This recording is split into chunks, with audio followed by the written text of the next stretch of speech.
ఒక వినూత్నమైన కార్యక్రమాన్ని తీసుకొచ్చారు. ఆ కార్యక్రమంలో మీరు చూస్తే ఈరోజు ఇక్కడ వండర్ఫుల్గా నేను చూశాను.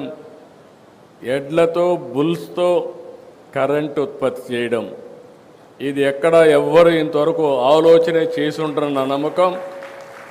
నేను కూడా ఫస్ట్ టైం చెప్పినప్పుడు ది పవర్ ఆఫ్ బుల్ అంటే నాకు కూడా ఆశ్చర్యం వేసింది.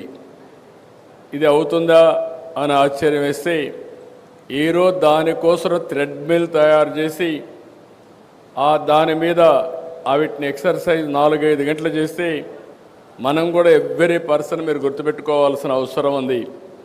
మన ఆరోగ్యం మనం తినే తిండి పైన, రెండోది మనం తీసుకునే రెస్ట్ పైన, నిద్రపోవడం, మూడోది నిద్రలేస్తే 1 గంట ఎక్సర్సైజ్ చేయడం, నాలుగోది మంచి పని చేయడం. ఈ 4 చేస్తే ఇంకా హాస్పిటల్కి పోయే పరిస్థితి ఉండదు. అది చేయని వాళ్ళే హాస్పిటల్కి పోతారని చెప్పి కూడా నేను మీకు తెలియజేస్తున్నా.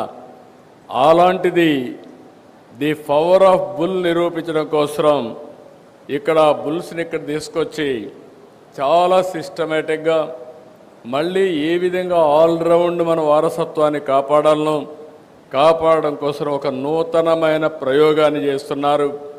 ఆ ప్రయోగంలో ది పవర్ ఆఫ్ బుల్ అన్నప్పుడు కరెంట్ ఎంత ఉత్పత్తి చేయగలుగుతారంటే 5 యూనిట్లు కరెంట్ ఉత్పత్తి చేసే పరిస్థితి వస్తుంది.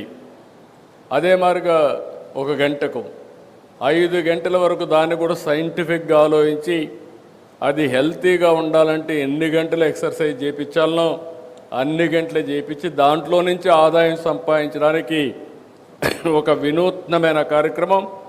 ఆ కార్యక్రమమే పవర్ జనరేషన్.